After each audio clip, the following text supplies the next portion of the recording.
നമസ്കാരം.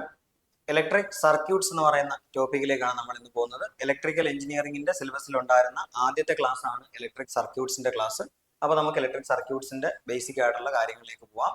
ഇലക്ട്രിക് സർക്യൂട്ട്സിനകത്ത് പഠിക്കാനുള്ള കാര്യങ്ങൾ ബേസിക്കലി ഇലക്ട്രിക് സർക്യൂട്ട്സുമായിട്ട് ബന്ധപ്പെട്ട ക്വാണ്ടിറ്റീസിനെ ഒന്ന് പരിചയപ്പെട്ടതിന് ശേഷം നമുക്ക് കിർച്ചോഫിന്റെ നിയമങ്ങളിലേക്ക് പോവാം. വോൾട്ടേജും കറണ്ടും പവറുമാണ് നമുക്ക് ഏറ്റവും ബേസിക് ആയിട്ട് വേണ്ടുന്ന മൂന്ന് ക്വാണ്ടിറ്റീസ്. അതുമായിട്ട് ബന്ധപ്പെട്ട് വരുന്ന റെസിസ്റ്റൻസ്, ഇൻഡക്റ്റൻസ്, കപ്പാസിറ്റൻസ്, ഈ മൂന്ന് പേരുടെ കാര്യം. മൊത്തത്തിൽ ഈ ബേസിക് സംഭവങ്ങളൊന്ന് പറഞ്ഞതിന് ശേഷം നമുക്ക് കിർച്ചോഫിന്റെ വോൾട്ടേജ് ലോയിലേക്കും കറണ്ട് ലോയിലേക്കും പോവാം. അപ്പോൾ ഏറ്റവും ഇമ്പോർട്ടൻ്റ് ആയിട്ട് അറിയേണ്ട കാര്യം ഇലക്ട്രിക് സർക്യൂട്ട് എന്താണ് എന്നുള്ളതാണ്. What is an electric circuit എന്നുള്ളതാണ്. ഒരു സർക്യൂട്ടിന് എക്സാമ്പിൾ വരച്ചാൽ, ഇത് ഈ ബാക്കിയുള്ള ബ്രാഞ്ചുകാർ ഇങ്ങനെ ഒരു പടം കണ്ടു അല്ലെങ്കിൽ ഇത് ഇങ്ങനെ പടം വരച്ച് വേണം എല്ലാം പഠിക്കാനെന്ന് വിചാരിക്കരുത്. ഒരു എക്സാമ്പിൾ വരയ്ക്കാൻ വേണ്ടിയിട്ട് മാത്രം വരയ്ക്കുന്ന ഒരു സംഗതിയാണ് ഇത്. ഒരു ബാറ്ററി എന്ന് വേണമെങ്കിൽ വിളിക്കാം. ബാറ്ററി അല്ലെങ്കിൽ സെല്ല് അല്ലെങ്കിൽ ഒരു DC സോഴ്സ്. എങ്ങനെയാണ് സോഴ്സുകളെ തിരിച്ചറിയുക എന്ന് ചോദിച്ചാൽ, പ്ലസ് മൈനസ് എന്നുള്ള സിമ്പലുകൾ ഇൻഡിക്കേറ്റ് ചെയ്തിട്ടുണ്ടെങ്കിൽ അത് DC സോഴ്സ് ആയിരിക്കും.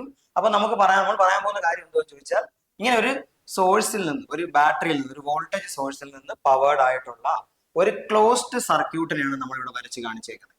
അപ്പൊ ഇലക്ട്രിക് സർക്യൂട്ട്സ് എന്ന് വിളിക്കുന്നത് കറണ്ട് ഫ്ലോ ചെയ്യുന്ന ഒരു ക്ലോസ്ഡ് പാത്തിനെയാണ് നമ്മൾ ഇലക്ട്രിക് സർക്യൂട്ട്സ് എന്ന് വിളിക്കുക. Electric circuits are current flowing paths. Current flow ചെയ്യുന്ന പാത്തുകളെ, കറണ്ട് ഒഴുകുന്ന പാത്തുകളെ, പക്ഷെ പാത്ത് ക്ലോസ്ഡ് ആയിരിക്കണം. ക്ലോസ്ഡ് അല്ലാത്ത പാത്തിൽ കൂടെ ഒരിക്കലും കറണ്ട് ഫ്ലോ ചെയ്യത്തില്ല.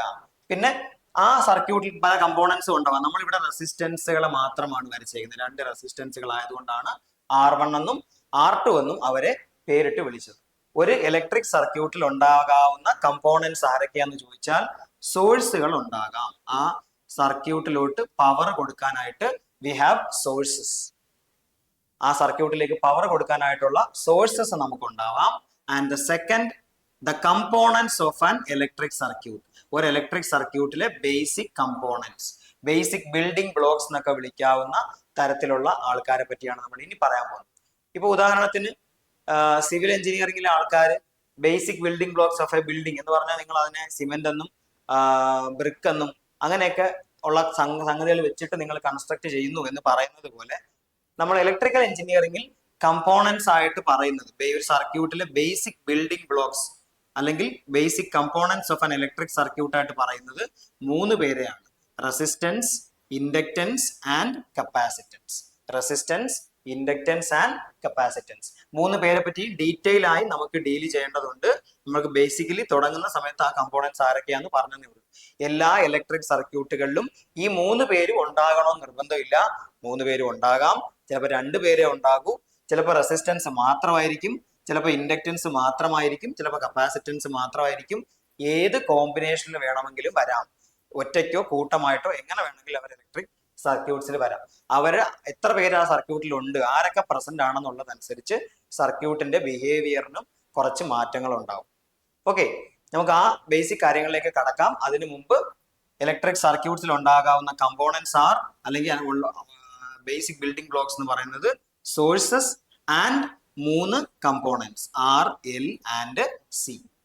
സോഴ്സുകളും അതിനുശേഷം കമ്പോണൻസും. സോഴ്സുകൾ ആരൊക്കെയാന്ന് ചോദിച്ചാൽ, which are the sources present in an electrical circuit എന്ന് ചോദിച്ചാൽ, the sources can basically B classified as voltage source and current source.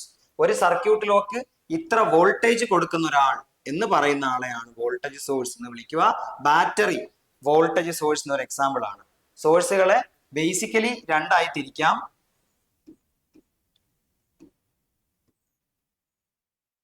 സിലബസിൽ തന്നെ പറയുന്നത് പോലെ they can be divided as AC and DC sources. AC സോഴ്സിലും വോൾട്ടേജും കറണ്ടും ഉണ്ട്, അതുപോലെ DC സോഴ്സുകളിലും വോൾട്ടേജ് സോഴ്സും കറണ്ട് സോഴ്സും ഉണ്ട്. ഇത്രയും ഒന്നും സത്യം പറഞ്ഞാൽ ഡീറ്റെയിൽ ആയിട്ട് അറിയണമെന്നില്ല. സോഴ്സുകൾ ഇത്രയും ഉണ്ട് എന്ന് ജസ്റ്റ് പറഞ്ഞു എന്ന് മാത്രമേ ഉള്ളൂ. നമുക്ക് പ്രോബ്ലം ചെയ്യാനോ നമ്മുടെ PSCയുടെ ക്വസ്റ്റ്യൻസ് അറ്റൻഡ് ചെയ്യാനോ ടൈപ്സ് ഓഫ് സോഴ്സസിനെ പറ്റി യാതൊന്നും അറിയേണ്ടതില്ല. അറിയേണ്ട കാര്യം, DC സോഴ്സിന് എക്സാമ്പിൾ ബാറ്ററി എന്ന് പറയുന്ന ആള് DC സോഴ്സിന് ഒരു എക്സാമ്പിൾ ആണ് എന്നുള്ളത് മാത്രം ഒന്ന് മനസ്സിൽ വെച്ചിരുന്നാൽ മതി. ബാക്കിയുള്ള കാര്യങ്ങളിലേക്ക് നമുക്ക് കടക്കാം. അപ്പോ ഇലക്ട്രിക് സർക്യൂട്ടിലെ sources, then 3 components: resistance, inductance and capacitance. റെസിസ്റ്റൻസിന്റെ സിമ്പൽ ഇതാണ്, എല്ലാവർക്കും അറിയാവുന്നതുപോലെ denoted as capital R and the unit is ohm. റെസിസ്റ്റൻസിന്റെ യൂണിറ്റ് ഓം ആണ്. ഡെഫിനിഷൻ ഒന്നും ഞാൻ പറഞ്ഞില്ല, ബേസിക് ക്വാണ്ടിറ്റി ഏതാന്ന് പറഞ്ഞേ ഉള്ളൂ.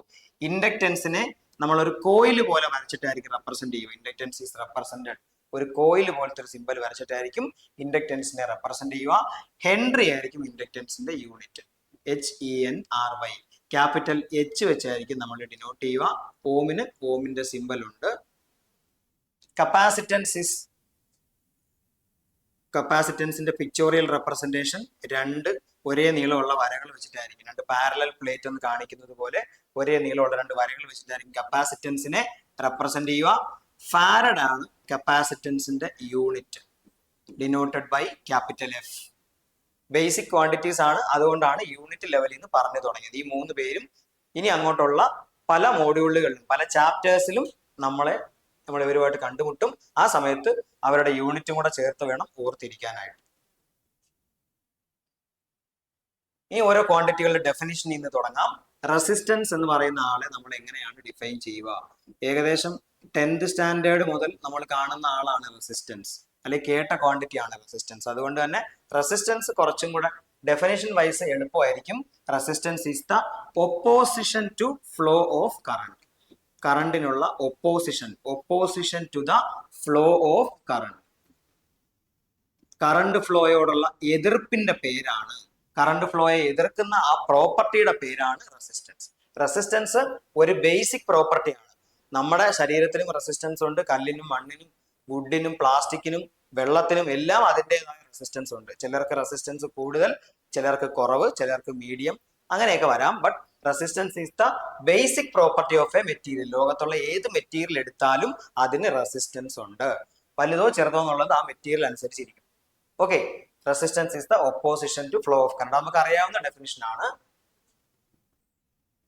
റെസിസ്റ്റൻസിനെ ബാധിക്കുന്ന ഫാക്ടേഴ്സ് ആരൊക്കെ, അതാണ് നമുക്ക് ഈ മോഡ്യൂളിൽ ഇമ്പോർട്ടന്റ് ആയിട്ട്. റെസിസ്റ്റൻസിനെ പറ്റി നോക്കുമ്പോൾ ഇമ്പോർട്ടന്റ് ആയിട്ടുള്ള കാര്യം റെസിസ്റ്റൻസിനെ ആരൊക്കെയാണ് ബാധിക്കുക.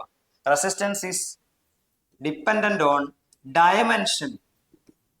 ഒരു വസ്തുവിന്റെ ഡയമെൻഷനെ ഡിപ്പെൻഡ് ചെയ്തിരിക്കും റെസിസ്റ്റൻസ്. ഡയമെൻഷനെ ഡിപ്പെൻഡ് ചെയ്യാന്ന് പറഞ്ഞാൽ ആ വസ്തുവിന്റെ ലെങ്തിനെയും ഏരിയ ഓഫ് ക്രോസ് സെക്ഷനെയും റെസിസ്റ്റൻസ് ഡിപ്പെൻഡ് ചെയ്യും. Resistance depends on dimension of the material, that is length and area of cross section. Resistance is directly proportional to length. Resistance is inversely proportional to area of cross section. Resistance ne aa രീതിയിൽ equation രൂപത്തിൽ എഴുതിയാൽ resistance is proportional to length by area എന്ന് എഴുതേണ്ടി വരും. കാരണം directly proportional to length ആണ്, inversely proportional to area ആണ്. ഈ 2 കാര്യങ്ങളും ഒരുമിച്ച് ഒരു ഇക്വേഷനിൽ എഴുതിയെന്ന് മാത്രമേ ഉള്ളൂ. R is proportional to L by A. Proportionality മാറ്റാൻ വേണ്ടി നമ്മൾ മൾട്ടിപ്ലൈ ചെയ്യുന്ന constant R is equal to rho L by A. റെസിസ്റ്റൻസിന്റെ ആ ഇക്വേഷനിൽ ഇവിടെ കിടന്ന പ്രൊപ്പോർഷണാലിറ്റി മാറ്റാൻ വേണ്ടി മൾട്ടിപ്ലൈ ചെയ്ത കോൺസ്റ്റന്റ് ആണ് R is equal to rho L by A യിലെ റോ എന്ന് പറയുന്നത്. Rho is called resistivity. Rho is called resistivity. Resistivity എന്ന് പറയുമ്പോൾ ആ പുള്ളിക്ക് ഒരു പേരും കൂടെ ഉണ്ട്, specific resistance. Specific resistance. Resistivity is also called specific resistance. അപ്പോൾ ആ ഇക്വേഷനിലോട്ട് നമുക്ക് ആ സംഭവം സബ്സ്റ്റിറ്റ്യൂട്ട് ചെയ്ത് നോക്കാം. R is equal to rho L by A എന്നാണ്. അപ്പൊ നമുക്ക് ബേസിക്കലി റെസിസ്റ്റിവിറ്റിയുടെ യൂണിറ്റ് ഒന്ന് കണ്ടുപിടിക്കാനായിട്ട് നോക്കാം. റെസിസ്റ്റൻസിന്റെ യൂണിറ്റ്, ഓരോരുത്തരുടെ യൂണിറ്റ് ഒന്ന് സബ്സ്റ്റിറ്റ്യൂട്ട് ചെയ്ത് നോക്കിയാൽ ഓം ആണ് റെസിസ്റ്റൻസിന്റെ യൂണിറ്റ്. റോയുടെ യൂണിറ്റ് അറിയത്തില്ല. ലെങ്ത്തിന്റെ യൂണിറ്റ് മീറ്റർ, ഏരിയയുടെ unit metre square. 1 metre cancel ആവുന്നു. ഇയാളെ ഇപ്പുറത്തോട്ട് മൾട്ടിപ്ലൈ ചെയ്താൽ റോയുടെ unit will be, the unit of rho will be ohm metre. ചോദിച്ചിട്ടുണ്ട് PSC, റെസിസ്റ്റിവിറ്റിയുടെ യൂണിറ്റ് എന്താണ്, അല്ലെങ്കിൽ സ്പെസിഫിക് റെസിസ്റ്റൻസിന്റെ യൂണിറ്റ് എന്താണ്. റെസിസ്റ്റിവിറ്റിയുടെ യൂണിറ്റ് എന്താണ്, സ്പെസിഫിക് റെസിസ്റ്റൻസിന്റെ യൂണിറ്റ് എന്താണെന്ന് പറഞ്ഞ് ചോദിച്ചിട്ടുണ്ട്.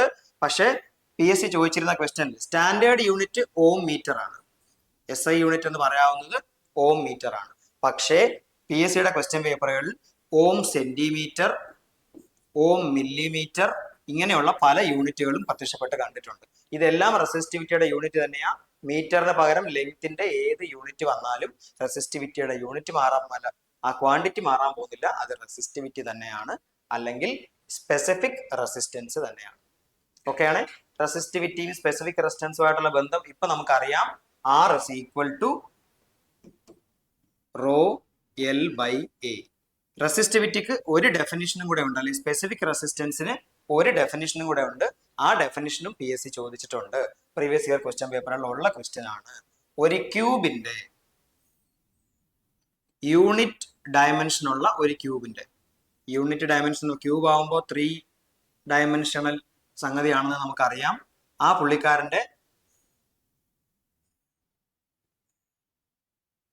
ഡയമെൻഷൻസ് യൂണിറ്റ് ആണെങ്കിൽ, അതായത് സൈഡ് 1 മീറ്റർ യൂണിറ്റി ആയിട്ടുള്ള ഒരു ക്യൂബിന്റെ ഓപ്പോസിറ്റ് ഫേസസ് തമ്മിലുള്ള, ഇതാണ് ഒരു ഫേസ്, ഇതിന്റെ ഓപ്പോസിറ്റ് ഫേസ് അതിന്റെ നേരെ എതിർവശത്തുള്ള ക്യൂബ് ഇരിക്കുന്നതിന്റെ 2 ഓപ്പോസിറ്റ് ഫേസസ് തമ്മിലുള്ള റെസിസ്റ്റൻസിന് 1 മീറ്റർ യൂണിറ്റ് ഡയമെൻഷൻ ഉള്ള ഒരു ക്യൂബിന്റെ ഓപ്പോസിറ്റ് ഫേസസ് തമ്മിലുള്ള റെസിസ്റ്റൻസിനെ വിളിക്കുന്ന പേരാണ് റെസിസ്റ്റിവിറ്റി. ഇത് അറിയാനായിട്ട് പ്രത്യേകിച്ച് ഡെഫിനിഷൻ കാണാതെ പഠിക്കേണ്ട കാര്യമില്ല. കാരണം ഒന്ന് ആലോചിച്ച് നോക്കിയാൽ resistance is equal to rho into dimension. Length എത്രയാണ്? ഈ പുള്ളിക്കാരന്റെ ലെങ്ത് 1 മീറ്റർ ആണ്. ബ്രെഡ്ത്തും ഹൈറ്റും എല്ലാം 1 മീറ്റർ. അപ്പൊ ഏരിയ എന്ന് പറയുന്നതും 1 മീറ്റർ സ്ക്വയർ ആയിരിക്കും. ആ 1 മാറ്റി കഴിഞ്ഞാൽ R is equal to rho എന്ന് കിട്ടും. അപ്പോ ഓപ്പോസിറ്റ് ഫേസസ് തമ്മിൽ, ഒരു ക്യൂബിന്റെ 2 ഓപ്പോസിറ്റ് ഫേസസ് തമ്മിൽ ഉള്ള റെസിസ്റ്റൻസിന്, the resistance existing in between the opposite faces of a cube is called resistivity അല്ലെങ്കിൽ specific resistance. ഓക്കെ ആണ്. ഈ ഒരു ഡെഫിനിഷനും കൂടെ പഠിച്ചിരിക്കണമെന്നേ ഉള്ളൂ.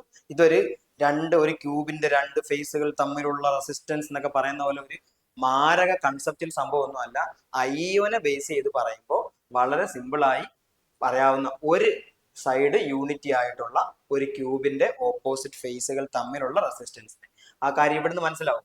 യൂണിറ്റി ആണ് ഒരു സൈഡ് എന്നുണ്ടെങ്കിൽ ലെങ്ത് 1 മീറ്റർ ആയിരിക്കും, ഏരിയ 1 മീറ്റർ സ്ക്വയർ ആയിരിക്കും. therefore resistance will be equal to resistivity. Okay. അല്ലെങ്കിൽ resistivity can be said as the resistance of a material with unit length. അപ്പൊ ദാ ലെങ്ത് യൂണിറ്റി ആയി, and area of cross section is also unity. Resistance of a material will be equal to the resistivity, അല്ലെങ്കിൽ resistivity will be equal to the resistance if the length is equal to 1 meter and area is equal to 1 meter square. 1 metre length ഉള്ളതും 1 metre square area ഉള്ളതുമായ ഏതൊരു മെറ്റീരിയലിന്റെയും അങ്ങനെ consider ചെയ്യുന്ന ഏതൊരു മെറ്റീരിയലിന്റെയും resistance will be equal to resistivity, അല്ലെങ്കിൽ resistivity will be same as the resistance. Okay ആണ്. ഇതാണ് റെസിസ്റ്റൻസിനെ പറ്റി പറയാനുള്ള ആദ്യത്തെ കാര്യം. റെസിസ്റ്റൻസ് ഡിപ്പെൻഡ് ചെയ്തിരുന്ന ഫാക്ടേഴ്സിൽ ആദ്യത്തെ ഫാക്ടറിനെ നമ്മൾ ഡയമെൻഷൻ എന്നാണ് ജനറൽ ആയി വിളിച്ചത്. ഡയമെൻഷനകത്ത് ഒളിച്ചിരുന്നത് 2 പേരാണ്, ലെങ്ത്തും ഏരിയയും. ആ റിലേഷൻ എന്താണെന്ന് നമ്മൾ നോക്കി. അതിനകത്തുള്ള പ്രൊപ്പോർഷണാലിറ്റി കോൺസ്റ്റന്റിന്റെ പേര് നമ്മൾ പഠിച്ചു. രണ്ടാമത് ഒരു പേര് കൂടെ ഉണ്ട്, അത് നമ്മൾ പഠിച്ചു. പുള്ളിയുടെ യൂണിറ്റ് നമ്മൾ പഠിച്ചു. അയാൾക്ക് ഒരു ഡെഫിനിഷനും കൂടെ ഉണ്ട്, ആ ഡെഫിനിഷനും നമ്മൾ പഠിച്ചു. അപ്പോൾ ഡയമെൻഷൻ എന്നുള്ള സംഭവത്തിനെ മാറ്റിയിട്ട് ദ സെക്കൻഡ് വൺ, രണ്ടാമത്തെ പ്രോപ്പർട്ടി, റെസിസ്റ്റൻസുമായി ബന്ധപ്പെട്ട second property is resistance is dependent on, നമുക്കറിയാവുന്നത് പോലെ resistance is dependent on temperature. മിക്ക ആൾക്കാർക്ക് അറിയാവുന്ന കാര്യം തന്നെയാണ് റെസിസ്റ്റൻസിന് ടെമ്പറേച്ചറുമായി ബന്ധമുണ്ട്. ബട്ട് റെസിസ്റ്റൻസ് ടെമ്പറേച്ചറിന് ഡയറക്ട്ലി പ്രപ്പോർഷണൽ ആണോ ഇൻവേഴ്സ്ലി പ്രപ്പോർഷണൽ ആണോ എന്നുള്ളതാണ് ക്വസ്റ്റ്യൻ. പക്ഷെ ഡയറക്ട്ലി പ്രപ്പോർഷണൽ ആണോ ഇൻവേഴ്സ്ലി പ്രപ്പോർഷണൽ ആണോ എന്നുള്ളത് ഒറ്റ ഓട്ടത്തിൽ അല്ലെങ്കിൽ ഒറ്റയടിക്ക് നമുക്ക് പറയാനായിട്ട് പറ്റത്തില്ല. അതിന്റെ കാരണം ടെമ്പറേച്ചറുമായിട്ടുള്ള റിലേഷൻ കുറച്ച് കോംപ്ലക്സ് ആണ്. മെറ്റീരിയൽ അറിഞ്ഞാൽ മാത്രമേ, ഏത് ടൈപ്പ് മെറ്റീരിയൽ ആണെന്ന് അറിഞ്ഞാൽ മാത്രമേ ടെമ്പറേച്ചറുമായിട്ടുള്ള ബന്ധം നമുക്ക് പറയാൻ പറ്റൂ. Therefore, മൂന്നാമത്തെ ഫാക്ടറായിട്ട് നേച്ചർ ഓഫ് ദ മെറ്റീരിയൽ. ഈ നേച്ചർ ഓഫ് ദ മെറ്റീരിയൽ ഏത് ടൈപ്പ് ആണെന്നുള്ളതല്ല സത്യം പറഞ്ഞാൽ. Resistance depend on nature of the material. ഈ നേച്ചർ ഓഫ് ദ മെറ്റീരിയൽ എന്ന് ഉദ്ദേശിക്കുന്ന കാര്യം അത് സോളിഡ് ആണോ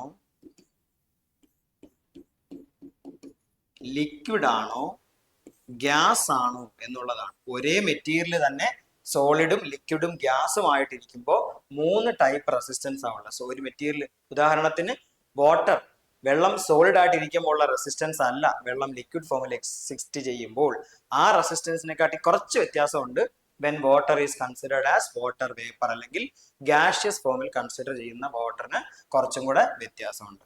അപ്പോൾ ഈ ഒരു കാര്യം, nature of the material important ആണ്. നമുക്ക് ടെമ്പറേച്ചറിന്റെ കാര്യത്തിലോട്ട് തിരിച്ചു വരാം. റെസിസ്റ്റൻസിനെയും ടെമ്പറേച്ചറിനെയും തമ്മിൽ കണക്ട് ചെയ്യുന്ന ഇക്വേഷൻ, ഈ ഇക്വേഷൻ വെച്ചിട്ട് വളരെ ബേസിക് ആയിട്ടുള്ള പ്രോബ്ലംസ് വേണമെങ്കിൽ ചോദിക്കാം. ഇതുമായിട്ട് ബന്ധപ്പെട്ട പല ക്വസ്റ്റ്യൻസും PSC മുമ്പ് ചോദിച്ചിട്ടുമാണ്. ഈ ഇക്വേഷൻ തന്നെ ക്വസ്റ്റ്യൻ ആയിട്ട് ചോദിച്ചിട്ടുണ്ട്. അപ്പോൾ ഇതിനകത്തുള്ള ഫാക്ടേഴ്സ് ആരൊക്കെയാന്ന് നോക്കാം. നമുക്ക് വേണ്ടത് T എന്ന് പറയുന്ന ടെമ്പറേച്ചറിലെ റെസിസ്റ്റൻസ് ആണ്. Resistance at A temperature T. നമ്മുടെ കയ്യിലുള്ള 0 റെസിസ്റ്റൻസിലെ ടെമ്പറേച്ചറാണ്. 0 റെസിസ്റ്റൻസിലെ ടെമ്പറേച്ചർ നമ്മുടെ കയ്യിലുണ്ടെങ്കിൽ T എന്ന് പറയുന്ന ടെമ്പറേച്ചറിലെ റെസിസ്റ്റൻസിലെ വാല്യൂ നമുക്ക് കണ്ടുപിടിക്കാം. എങ്ങനെയാണെന്ന് നോക്കാം. So the resistance at 0 temperature is R0 and the resistance at temperature T is RT. ഇവരെ രണ്ടുപേരെയും കണക്ട് ചെയ്യുന്ന ഇക്വേഷൻ ആണ് എഴുതിയിരിക്കുന്നത്. RT is equal to R0 into 1 plus alpha T. ഈ T എന്ന് പറയുന്നത് നമ്മുടെ ആ ടെമ്പറേച്ചർ തന്നെയാണ്. ഇതിനകത്ത് നമുക്ക് അറിയാത്ത ഫാക്ടർ, അല്ലെങ്കിൽ RTയും R0യും നമുക്കറിയാം. അതിനുശേഷം അറിയാത്ത ഫാക്ടർ ആൽഫയാണ്. ആൽഫ ഈസ് കോൾഡ് ടെമ്പറേച്ചർ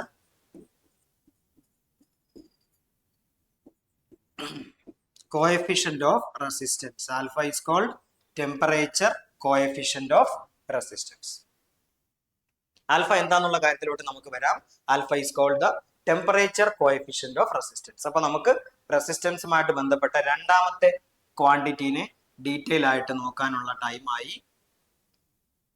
ആദ്യം നമ്മൾ നോക്കിയത് റെസിസ്റ്റൻസുമായിട്ട് ബന്ധപ്പെട്ട ആദ്യത്തെ ക്വാണ്ടിറ്റി ആയ ഡയമെൻഷനെ പറ്റിയുള്ള കാര്യങ്ങൾ. ഇനി നമുക്ക് ടെമ്പറേച്ചറിനെ പറ്റിയുള്ള കാര്യം നോക്കാം. ബേസിക് റിലേഷൻ നമ്മൾ നേരത്തെ എഴുതിയിട്ടുണ്ടായിരുന്നു. Resistance at any temperature T is equal to resistance at 0 temperature into 1 plus alpha T, where alpha is called temperature coefficient of resistance. ആൽഫയുടെ unit per degree Celsius, degree Celsius അല്ലെ degree centigrade, per degree centigrade ആണ് ആൽഫയുടെ unit. The unit of alpha is per degree centigrade. ഇനി എന്താണ് alpha എന്നുള്ളത് നോക്കാം. മെറ്റീരിയൽസിനെ, electrically മെറ്റീരിയൽസിനെ 3 ആയി classify ചെയ്യാം. ലോകത്തുള്ള എല്ലാ ടൈപ്പ് മെറ്റീരിയൽസിനെയും ഇലക്ട്രിക്കലി 3 ആയി ക്ലാസിഫൈ ചെയ്യാം. They are classified as conductors, semiconductors and insulators. Conductors, semiconductors and insulators. Conductors-ന് example copper, aluminium, galvanised steel, cadmium, copper, ഇവരൊക്കെയാണ് കണ്ടക്ടേഴ്സിന് എക്സാമ്പിൾ. ബെസ്റ്റ് കണ്ടക്ടർ ആരാന്ന് ചോദിച്ചാൽ സിൽവർ, ഗോൾഡ് എന്നൊക്കെ വേണമെങ്കിൽ പറയാം. Silver is the best conductor. പക്ഷേ സിൽവറിന്റെ കോസ്റ്റ്, എക്കണോമിക്കലി സിൽവറിനെ ഒരു കണ്ടക്ടറായി ഉപയോഗിക്കാൻ പറ്റാത്തത് കൊണ്ടാണ് കോപ്പർ, അലൂമിനിയം, ഗാൽവനൈസ്ഡ് സ്റ്റീൽ അല്ലെങ്കിൽ കാഡ്മിയം, കോപ്പർ. PSC ചോദിച്ചിട്ടുള്ള എക്സാമ്പിളുകളിൽ ACSR എന്നുള്ള ഒരു ഓപ്ഷനും കൂടെ കാണും. ഇലക്ട്രിക്കലുകാർക്ക് കുറച്ചും കൂടെ പരിചയമുള്ള ടേം ആയിരിക്കും അലൂമിനിയം കണ്ടക്ടർ, സ്റ്റീൽ റീഇൻഫോഴ്സ്ഡ്. അതിന്റെ ഒന്നും ഡീറ്റെയിൽസ് പഠിക്കാൻ, കണ്ടക്ടിങ് മെറ്റീരിയൽസിന്റെ കാര്യം ഒന്നും പഠിക്കാനായിട്ട് സിലബസിൽ പറഞ്ഞിട്ടില്ല. അതുകൊണ്ട് തന്നെ ACSRനെ പറ്റി ഒന്നും ഡീറ്റെയിൽ ആയിട്ട് പറയുന്നില്ല. അലൂമിനിയം ആണ് യൂഷ്വലി യൂസ് ചെയ്യുന്ന കണ്ടക്ടർ, അല്ലെങ്കിൽ ഗാൽവനൈസ്ഡ് സ്റ്റീൽ. കോമൺലി യൂസ് ചെയ്യപ്പെടുന്ന കണ്ടക്ടേഴ്സ് അവരൊക്കെയാണ്. ഓക്കെയാണ്. സിൽവർ ബെസ്റ്റ് കണ്ടക്ടർ, പക്ഷെ നമ്മൾ നോർമലി യൂസ് ചെയ്യാറില്ല കണ്ടക്ഷന് വേണ്ടിയിട്ട്. സെമി കണ്ടക്ടേഴ്സ്, സിലിക്കണും ജെർമേനിയമാണ് സെമി കണ്ടക്ടർ മെറ്റീരിയലിന്റെ എക്സാമ്പിൾ. സിലിക്കൺ, ജെർമേനിയം, കാർബൺ ഒരു സെമി കണ്ടക്ടർ മെറ്റീരിയലാണ്. മെറ്റൽസിന്റെ കണ്ടക്ടേഴ്സ് കൂടുതലും മെറ്റൽസ് ആണ്, അല്ലെങ്കിൽ മെറ്റലിന്റെ കോമ്പിനേഷൻസ് ആയ അലോയ്സ് ആണ് കൂടുതലും കണ്ടക്ടേഴ്സ് ആയിട്ട് വരുന്നത്. മെറ്റൽ ഫാമിലിയിൽ തന്നെ പെടുന്ന ആളാണെങ്കിലും പീരിയോഡിക് ടേബിളിൽ മെറ്റൽ ഗ്രൂപ്പിൽ തന്നെ വരുന്ന ആളാണെങ്കിലും കാർബൺ സെമി കണ്ടക്ടർ മെറ്റീരിയൽ ആണ്. Silicon, germanium, carbon. വേണമെങ്കിൽ ചില ക്വസ്റ്റ്യൻ പേപ്പറിൽ ഗാലിയം ആഴ്സനൈഡ് എന്നൊക്കെ വളരെ റെയർ ആയിട്ട് ചോദിച്ചിട്ടുണ്ട്. ഗാലിയം ആഴ്സനൈഡ് എന്നൊക്കെ വളരെ റെയർ ആയിട്ട് ചോദിച്ചിട്ടുണ്ട്. ഈ ഗാലിയം ആഴ്സനൈഡ് എന്നൊക്കെ പറയുന്ന സംഭവം LED ഉണ്ടാക്കാനായിട്ട് ഉപയോഗിക്കുന്ന സംഗതിയാണ്. LED fabrication. കോമൺലി LED ഉണ്ടാക്കാൻ ഉപയോഗിക്കുന്ന മെറ്റീരിയലിൽ ഒന്നാണ് ഗാലിയം ആഴ്സനൈഡ്.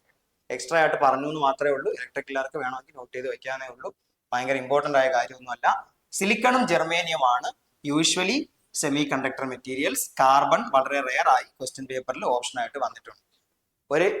ഒരാളും കൂടെ സേഫ്റ്റിക്ക് വേണ്ടിയിട്ട് ഒരു എക്സ്ട്രാ ആളും കൂടെ ഇരിക്കട്ടെ എന്ന് വെച്ചിട്ടാണ് ഗാലിയം ആഴ്സനൈഡിനെ പറ്റി പറഞ്ഞത്. പുള്ളിനെ പറ്റി ഓർത്ത് അധികം ടെൻഷൻ പിടിക്കേണ്ട കാര്യമില്ല. Next is insulator. Mica, porcelain, bakelite. രണ്ടും ഏകദേശം ഒരേ മെറ്റീരിയൽ തന്നെയാണ്.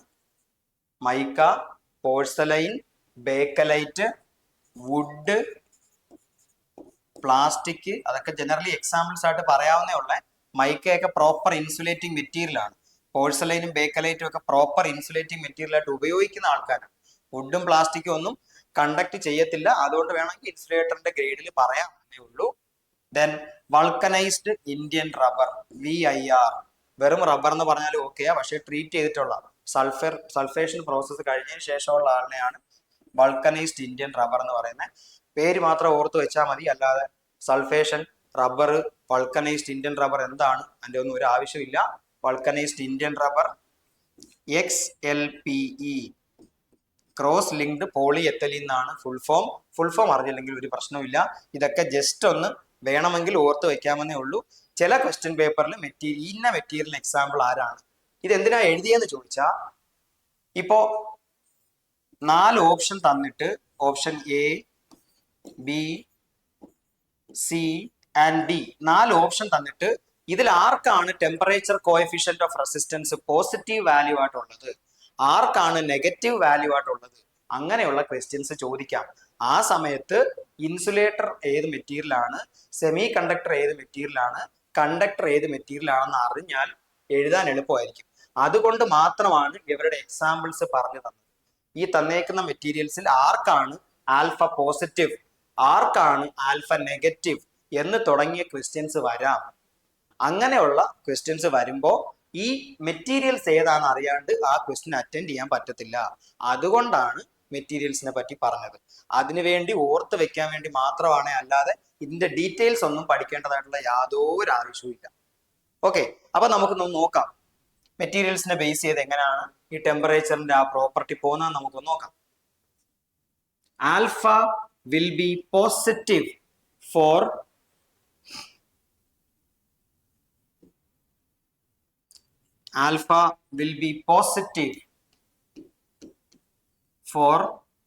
Conductors. Conductor material alpha positive ആയിരിക്കും എന്ന് പറഞ്ഞാൽ നമുക്ക് നോക്കിയാലോ. 0 ഡിഗ്രി ടെമ്പറേച്ചറിലെ റെസിസ്റ്റൻസ് ഇസ് R0. നമുക്ക് വേണ്ടത് 10 ഡിഗ്രി ടെമ്പറേച്ചറിലെ റെസിസ്റ്റൻസ് ആണ്. Let alpha is equal to 0.5 per degree centigrade. 0.5 എന്ന് പറയുന്ന ഒരു പോസിറ്റീവ് വാല്യൂ ആണല്ലോ. അപ്പൊ നമുക്ക് നേരത്തെ ഇക്വേഷനിലോട്ട് ജസ്റ്റ് ഒന്ന് സബ്സ്റ്റിറ്റ്യൂട്ട് ചെയ്ത് നോക്കാം. RT is equal to R0 into 1 plus alpha T എന്നാണ് ജനറൽ ഇക്വേഷൻ. R0ന്റെ വാല്യൂ 100 ഓം ആണ് എന്ന് വെറുതെ അസ്യൂം ചെയ്തു, മനസ്സിലാകാൻ ഒരു എക്സാമ്പിൾ പറയുന്നതേ ഉള്ളൂ. അപ്പൊ RT is equal to temperature at T 10 degree ആണ്. അപ്പൊ temperature at 10 degree centigrade is equal to R0. 0 ഡിഗ്രിയിൽ 100 ആണ് വാല്യൂ, നിങ്ങൾക്ക് കാണാം 100 ആണ് വാല്യൂ. 1 പ്ലസ് ആൽഫയുടെ വാല്യൂ 0.5 ആണ്. അപ്പോൾ ഞാൻ ഇവിടെ 0.5 എന്ന് സബ്സ്റ്റിറ്റ്യൂട്ട് ചെയ്യുന്നു. And temperature is 10. This is equal to 100 into 1 plus 0.5 into 10 5 ആയിരിക്കും. 5 പ്ലസ് 1 600. അപ്പോൾ നമുക്കറിയാം 0 ഡിഗ്രി സെൽഷ്യസിലെ റെസിസ്റ്റൻസ് 100 ആയിരുന്നു. And the resistance at 10 degree നമ്മൾ കാൽക്കുലേറ്റ് ചെയ്തെടുത്തത് 600 ആണ്. റെസിസ്റ്റൻസ് കൂടിയിട്ടുണ്ട്. റെസിസ്റ്റൻസ് കൂടാൻ കാരണം എന്താ? Why did the resistance increase? ഇത് ഈ ഇക്വേഷനിൽ നോക്കിയാൽ മനസ്സിലാവുന്ന കാര്യമുള്ളൂ. റെസിസ്റ്റൻസ് കൂടാൻ കാരണം ഇയാളാണ്. ആൽഫ പോസിറ്റീവ് ആയിരുന്നു എന്നുള്ളതാണ്. ആൽഫ നെഗറ്റീവ് ആണെങ്കിലോ? ആൽഫ നെഗറ്റീവ് ആയിരുന്നെങ്കിൽ ഇവിടെ 1 മൈനസ് എന്ന് വന്നേനെ, ഒരു ക്വാണ്ടിറ്റി വന്നേനെ. 1 മൈനസ് എന്ന് പറയുന്ന ക്വാണ്ടിറ്റി 1നേക്കാൾ ചെറുതാണ്. അത് 100 മൾട്ടിപ്ലൈ ചെയ്താൽ the value resistance will be less. കുറച്ചും കൂടെ സിമ്പിൾ ആയിട്ട് പറഞ്ഞാൽ, വെൻ ആൽഫ ഈസ് പോസിറ്റീവ്, ആർക്കാണ് ആൽഫ പോസിറ്റീവ്? കണ്ടക്ടേഴ്സിന് ആൽഫയുടെ വാല്യൂ പോസിറ്റീവ് ആണ്. അങ്ങനെയാണെങ്കിൽ ടെമ്പറേച്ചർ കൂടുമ്പോൾ resistance also will increase. Direct ആയി അങ്ങനെ പറഞ്ഞുകൂടെങ്കിലും വേണമെങ്കിൽ പറയാം, temperature and resistance are in direct relationship. Temperature കൂടുന്തോറും റെസിസ്റ്റൻസും കൂടുന്ന മെറ്റീരിയൽസ് ആണ് കണ്ടക്ടേഴ്സ്. അപ്പോ നമ്മളുടെ അടുത്ത് ഒരു ക്വസ്റ്റ്യൻ ചോദിക്കുവാണ്, in which of the following അല്ലെങ്കിൽ in which of the given materials does resistance increase with temperature? Resistance increase with temperature. എന്നിട്ട് തരുന്ന options silicon, mica, germanium and copper. Silicon, mica, germanium and copper. ഇതിനകത്ത് silicon semiconductor ആണ്, mica semiconductor ആണ്, germanium semiconductor ആണ്, copper conductor ആണ്. ഏത് type മെറ്റീരിയൽസിനാണ് temperature കൂടുമ്പോൾ റെസിസ്റ്റൻസും കൂടുന്നത്? അല്ലെങ്കിൽ ഏത് ടൈപ്പ് മെറ്റീരിയലിനാണ് alpha positive? It is for conductors. അപ്പോ അത് കണ്ടക്ടേഴ്സിനാണെന്നും കണ്ടക്ടേഴ്സിൽ ആൽഫ പോസിറ്റീവ് ആണെന്നും പോസിറ്റീവ് ആയതുകൊണ്ട് ടെമ്പറേച്ചർ കൂടുമ്പോൾ റെസിസ്റ്റൻസും കൂടും എന്ന് മാത്രം അറിഞ്ഞാൽ പോരാ. ഏത് മെറ്റീരിയൽസ് ആണ് കണ്ടക്ടേഴ്സ്, അല്ലെങ്കിൽ തരുന്ന മെറ്റീരിയൽസിന്റെ എക്സാമ്പിളിനകത്ത് നിന്ന് കണ്ടക്ടറിനെ പിക്ക് ചെയ്യാൻ നമുക്ക് പറ്റണം. അതുകൊണ്ടാണ് ഞാൻ നേരത്തെ കണ്ടക്ടേഴ്സിന് 3-4 എക്സാമ്പിള്, സെമി കണ്ടക്ടേഴ്സിന് 3-4 എക്സാമ്പിള്, ഇൻസുലേറ്റേഴ്സിന് 3-4 എക്സാമ്പിൾ അങ്ങനെ എഴുതി വെച്ചത്. ഈ ബേസിക് ആയിട്ടുള്ള കൺസെപ്റ്റ് വെച്ചിട്ട് ടൈപ്പ് ഓഫ് മെറ്റീരിയൽ വെച്ച് വേണമെങ്കിൽ ക്വസ്റ്റ്യൻ ചോദിക്കാം. ഈയിടെയായിട്ട് PSCയുടെ സ്വഭാവം അനുസരിച്ച് PSC ടൈപ്പ് ഓഫ് മെറ്റീരിയൽ വെച്ചാണ് ക്വസ്റ്റ്യൻ കൂടുതലും ചോദിക്കുന്നത്. അതായത് ആർക്കാണ് positive, conductors, semi conductors, insulators എന്ന് എഴുതുന്നതിന് പകരം PSC ഇപ്പൊ മിക്ക ക്വസ്റ്റ്യൻ പേപ്പറുകളിലും ആ മെറ്റീരിയലാണ് ഡയറക്റ്റ് ആയിട്ട് തരുന്നത്. ആ ടൈപ്പ് ക്വസ്റ്റ്യൻ ആണ് നമ്മൾ ഇപ്പൊ ഇവിടെ എഴുതിയത്. ആ ടൈപ്പ് ക്വസ്റ്റ്യൻസിനെ ഡീൽ ചെയ്യാനും നമുക്കൊരു ബേസിക് ആയിട്ടുള്ള അറിവ് വേണം. അതിന് ആ മെറ്റീരിയൽസിനെ കൃത്യമായി സപ്പോർട്ട് ചെയ്യാൻ പറ്റണം. അതുകൊണ്ടാണ് നമ്മൾ ആ മെറ്റീരിയൽസിനെ അവിടെ എഴുതിയിട്ടുള്ളത്. ഓക്കെ ആണ്. ഇനി ആൽഫയുടെ കാര്യം കറക്റ്റ് ആയിട്ട് നമുക്ക് ഇതുവരെ പറഞ്ഞ കാര്യം ഒന്നും കൂടെ എഴുതാം. Alpha will be positive for conductors. That means as temperature increases, resistance also increases. അത് നമ്മുടെ ആൽഫയുടെ കാര്യം, പോസിറ്റീവ് ആയിട്ടുള്ള ആൽഫയുടെ കാര്യം. Next one is alpha negative ആയാൽ എന്തായിരിക്കും അവസ്ഥ? Alpha is negative. Temperature coefficient of resistance is negative in case of, ബാക്കി 2 പേരുടെ കേസിൽ, സെമി കണ്ടക്ടർ ആൻഡ് ഇൻസുലേറ്റർ. സെമി കണ്ടക്ടേഴ്സിലും ഇൻസുലേറ്റേഴ്സിലും this will be negative. Alpha will be negative. Alpha negative ആണെങ്കിൽ എന്താ effect? When temperature increases resistance will decrease. Temperature കൂടുന്തോറും resistance കുറഞ്ഞു വരും. ടെമ്പറേച്ചറും റെസിസ്റ്റൻസുമായിട്ടുള്ള റിലേഷൻ വേണമെങ്കിൽ this becomes an inverse relation എന്ന് നമുക്ക് പറയാം in case of semiconductors and insulators. ഇതുപോലെ ക്വസ്റ്റ്യൻ വേണമെങ്കിലും ചോദിക്കാം. For example, option A copper, option B aluminium, option C steel and option D germanium. For which of the following materials alpha will be negative എന്ന question ചോദിക്കാം. അപ്പോ negative ആവണമെങ്കിൽ ഒന്നുകിൽ semi conductor ആവണം, അല്ലെങ്കിൽ ഇൻസുലേറ്റർ ആവണം. അപ്പോ സെമി കണ്ടക്ടർ ആണോ ഇൻസുലേറ്റർ ആണോ എന്നുള്ളത് നമുക്ക് ഇവിടെ നോക്കിയിട്ട് കണ്ടുപിടിക്കണം. കോപ്പർ കണ്ടക്ടറാ, അപ്പൊ ആ പുള്ളി അല്ല. അലൂമിനിയം കണ്ടക്ടറാ, അങ്ങേരല്ല. സ്റ്റീൽ കണ്ടക്ടറാ, സ്റ്റീലും അല്ല. Germanium is a semiconductor. സെമി കണ്ടക്ടറിന് ആൽഫ വിൽ ബി നെഗറ്റീവ്. ആൽഫയുടെ വാല്യൂ ചോദിക്കാണ്ട് നമ്മൾ തൊട്ട് മുമ്പേ പറഞ്ഞ ക്വസ്റ്റ്യനിലെ പോലെ വേണമെങ്കിലും പറയാം. In which of the following materials will the resistance decrease when temperature increases? Temperature കൂടുമ്പോൾ റെസിസ്റ്റൻസ് കുറയുന്ന മെറ്റീരിയൽ ഏത്? സെമി കണ്ടക്ടറോ ഇൻസുലേറ്ററോ അതിലേതെങ്കിലും ഒരു മെറ്റീരിയലിനെ ആ ഓപ്ഷനിൽ നിന്ന് നമുക്ക് കണ്ടുപിടിക്കാം. ബേസിക്കലി PSC ചോദിക്കുന്ന കൂടുതൽ ഓപ്ഷൻസ് നമ്മൾ പറഞ്ഞു കഴിഞ്ഞു. ഓക്കെ ആണ്. ഇൻസുലേറ്ററിനൊക്കെ കൂടുതലും കണ്ടുവരുന്ന ഓപ്ഷൻസ് ഒന്നെങ്കിൽ ബേക്കലൈറ്റ് അല്ലെങ്കിൽ മൈക്ക. ഒരു സമയം വരെയൊക്കെ PSCക്ക് ഏറ്റവും ഇഷ്ടപ്പെട്ട ഓപ്ഷൻ മൈക്ക ആയിരുന്നു. ഇപ്പൊ കുറച്ചും കൂടെയൊക്കെ മാറ്റി പിടിച്ചിട്ടുണ്ട് PSC. ഇൻസുലേറ്റർ മെറ്റീരിയൽസിന്റെ കാര്യമാണ് ഞാൻ പറയുന്നത്. ഓക്കെ, അപ്പൊ ഇപ്പൊ ടെമ്പറേച്ചറുമായിട്ട് ബന്ധപ്പെട്ട ബേസിക് റിലേഷൻ നമുക്കറിയാം. ആ റിലേഷൻ അനുസരിച്ച് അല്ലെങ്കിൽ ടൈപ്പ് ഓഫ് മെറ്റീരിയൽ അനുസരിച്ച് ഇൻസുലേറ്റർ ആണോ സെമി കണ്ടക്ടർ ആണോ കണ്ടക്ടർ ആണോ എന്നുള്ളതനുസരിച്ച് എങ്ങനെയാണ് മെറ്റീരിയൽസ് തരംതിരിക്കപ്പെട്ടിട്ടുള്ളത്, ആൽഫ എന്ന് പറഞ്ഞാൽ എന്താണ്, ആ റിലേഷൻ എന്താണ്, മെറ്റീരിയൽസ് എങ്ങനെ വരുന്നു, ആർക്കാണ് പോസിറ്റീവ് ആർക്കാണ് നെഗറ്റീവ്, ദാറ്റ് മീൻസ് ആരുടെയാണ് ഡയറക്റ്റ് റിലേഷൻഷിപ്പ് ആരുടേതാണ് ഇൻവേഴ്സ് റിലേഷൻഷിപ്പ്, ഇത്രയും കാര്യങ്ങൾ നമുക്കിപ്പോ അറിയാം. റെസിസ്റ്റൻസുമായിട്ട് ബന്ധപ്പെട്ട 3 ആൾക്കാരെ നമ്മൾ പറഞ്ഞിട്ടുണ്ടായിരുന്നു. Resistance is dependent on 1 dimension, second 1 temperature. ഈ 2 പേരെ പറ്റി നമ്മളിപ്പോ ഡീറ്റെയിൽ ആയിട്ട് സംസാരിച്ചു. Third 1 is nature of the material. Okay, nature of the material എന്ന് പറയുമ്പോൾ നമ്മൾ നേരത്തെ പറഞ്ഞു സോളിഡ് ആണോ ലിക്വിഡ് ആണോ ഗ്യാസ് ആണോ എന്നുള്ള അനുസരിച്ചിരിക്കും. അതുമായിട്ട് ബന്ധപ്പെട്ട ഡീറ്റെയിൽ ആയിട്ടുള്ള ക്വസ്റ്റ്യൻസിന് ചാൻസ് കുറവാ. But resistance will definitely be a little more for solid type of materials. Solid rigid structure ഉള്ള മെറ്റീരിയൽസിനായിരിക്കും കുറച്ചും കൂടെ റെസിസ്റ്റൻസ് കൂടുതൽ വരാനുള്ള ചാൻസ്.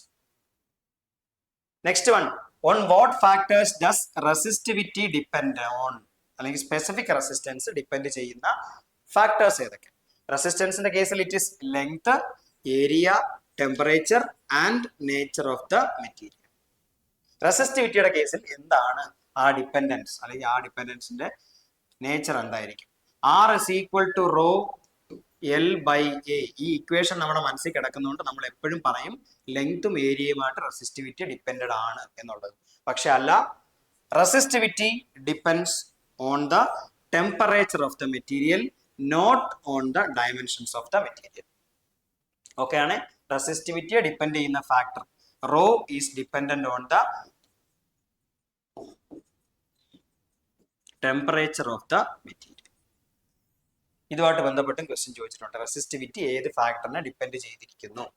എക്സ്ട്രാ വരുന്ന ക്വസ്റ്റ്യൻ ഡിസ്കഷൻ സമയത്ത്, ഈ ടോപ്പിക്കിന്റെ ക്വസ്റ്റ്യൻ ഡിസ്കഷൻ സമയത്തും ആൻഡ് രണ്ടാമത്തെ കാര്യം നമ്മൾ ജനറൽ ആയിട്ട് ഈ ടോപ്പിക് കംപ്ലീറ്റ് ചെയ്തതിന് ശേഷം പ്രീവിയസ് ഇയർ ക്വസ്റ്റ്യൻ പേപ്പർ വെച്ച് നടത്തുന്ന ക്വസ്റ്റ്യൻ ഡിസ്കഷൻ ടൈമിലും നമുക്ക് എക്സ്ട്രാ ആയിട്ടുള്ള പോയിന്റ്സ് അല്ലെങ്കിൽ ക്വസ്റ്റ്യൻസിന്റെ കാര്യം പറയാം. പോയിന്റ്സ് അല്ല, എക്സ്ട്രാ ക്വസ്റ്റ്യൻസ്. ഇതുമായിട്ട് ബന്ധപ്പെട്ട് മറ്റ് ചോദ്യങ്ങൾ ചോദിച്ചിട്ടുണ്ടോ, കുറച്ചും കൂടെ ഡിഫിക്കൽട്ട് ആയിട്ടുള്ള ചോദ്യങ്ങൾ വരാമോ എന്നുള്ള കാര്യം നമുക്ക് ആ സമയത്ത് ഡിസ്കസ് ചെയ്യാം. ഓക്കെ, അപ്പൊ റെസിസ്റ്റൻസിനെ പറ്റിയുള്ള ചർച്ച നമ്മൾ ഇവിടെ അവസാനിപ്പിക്കുകയാണ്. ബേസിക്കലി റെസിസ്റ്റൻസ് എന്താന്ന് പറഞ്ഞു. റെസിസ്റ്റൻസ് എന്ന് പറയുന്ന ആളുടെ യൂണിറ്റ് ഓം ആണ് എന്ന് നമ്മൾ പറഞ്ഞായിരുന്നു. റെസിസ്റ്റൻസിനെ ബേസിക്കലി 3 ക്ലാസിഫൈ ചെയ്യാം: low resistance, medium resistance and high resistance. Low resistance up to 1 ohm വരെ, 1 ohm വരെയുള്ള റെസിസ്റ്റൻസുകൾ, ചില ടെക്സ്റ്റിൽ അത് 5 ohm എന്ന് കാണുന്നുണ്ട്. അപ് ടു 1 ohm അല്ലെങ്കിൽ 5. 1 കണ്ടില്ലെങ്കിൽ മാത്രമേ 5 എന്നുള്ള ഓപ്ഷന് പോകാവൂ. 1 ohm മുതൽ 10 കിലോ ഓം വരെ അല്ലെങ്കിൽ 0.1 മെഗാ ഓം വരെയുള്ള റെസിസ്റ്റൻസുകളെയാണ് മീഡിയം റെസിസ്റ്റൻസ് എന്ന് പറയുന്നത്. 1 ohm മുതൽ 10 കിലോ ഓം വരെയുള്ള 0.1 മെഗാ ഓമിന് മുകളിലേക്കുള്ള റെസിസ്റ്റൻസുകളെയാണ് ഹൈ റെസിസ്റ്റൻസ് എന്ന് പറയുക. ഓക്കെ, മെഗാ ഓം എന്ന് പറയുന്നത് 10⁻6 ohm ആണെന്ന് നിങ്ങൾക്ക് അറിയാം. ആൻഡ് കിലോ ഓം ഒന്നും നിങ്ങളെ പഠിപ്പിച്ച് മനസ്സിലാക്കേണ്ട കാര്യമില്ല. അപ്പൊ കിലോയും മെഗായൊക്കെ വലിയ യൂണിറ്റ്സ് ആയിരിക്കും റെസിസ്റ്റൻസിന്റെ. ലാർജ് റെസിസ്റ്റൻസ് അല്ലെങ്കിൽ ഹൈ റെസിസ്റ്റൻസിനെ ഡിനോട്ട് ചെയ്യാൻ, അല്ലെങ്കിൽ ഹൈ റെസിസ്റ്റൻസിനെ ഇൻഡിക്കേറ്റ് ചെയ്യാൻ ഉപയോഗിക്കുന്ന സിമ്പിൾ ഏതാണ് അല്ലെങ്കിൽ യൂണിറ്റ് എന്താന്ന് ചോദിച്ചാൽ ഓം എന്ന് പറയരുത്. High resistances are usually expressed in mega ohm. PSC അങ്ങനെ ക്വസ്റ്റ്യൻ ചോദിച്ചിട്ടുണ്ടായിരുന്നു. ഹൈ റെസിസ്റ്റൻസിനെ ഏത് യൂണിറ്റിലാണ് പറയുക? ഓം തന്നെയാ വലിയ റെസിസ്റ്റൻസ് ആയിട്ട് മെഗാ ഓമിൽ പറഞ്ഞേ ഉള്ളൂ. 10⁻6 ഓമിന്റെ റേഞ്ചിലായിരിക്കും ഹൈ റെസിസ്റ്റൻസിന്റെ വാല്യൂസ്. റെസിസ്റ്റൻസിന്റെ പറ്റിയുള്ള ചർച്ച നമുക്ക് ഇവിടെ അവസാനിപ്പിക്കാം. ഇനി ബേസിക് ആയിട്ടുള്ള ഇലക്ട്രിക്കൽ ക്വാണ്ടിറ്റീസ് ആയ വോൾട്ടേജിനെയും കറണ്ടിനെയും പറ്റി കുറച്ച് കാര്യങ്ങൾ പറഞ്ഞിട്ട് ഇവരും റെസിസ്റ്റൻസും തമ്മിലുള്ള ബന്ധം എന്താണെന്ന് പറയാം. ഓക്കെ.